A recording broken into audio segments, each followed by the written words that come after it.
Mercredi 22 janvier 2025 s'est tenu, sous la présidence du président de la transition, le général Brice Clotaire Oligui Nguema, le Conseil des ministres. Deux grandes décisions à retenir. 1. L'adoption du projet convoquant à la date du 12 avril 2025 les électeurs dans le cadre du scrutin présidentiel. Et 2. L'approbation du projet de texte portant organisation et fonctionnement de l'autorité de contrôle des élections et du référendum ACER. Ce qui explique que l'essentiel des textes législatifs et réglementaires soit revenu sur les questions électorales.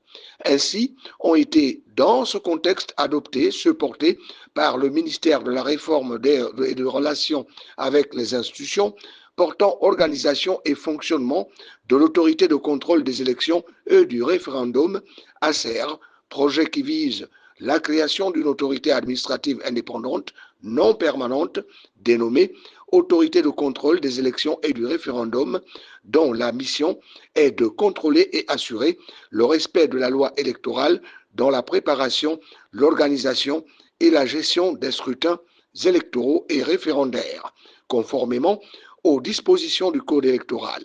Également adopté dans la même veine, le projet porté par le ministère de l'Intérieur portant convocation du collège électoral pour l'élection présidentielle pour l'année 2025, qui fixe la convocation du collège électoral pour l'élection du président de la République en 2025. À retenir, malgré cette insistance sur les élections, que 3 autres ministères ont vu leur projet être adopté.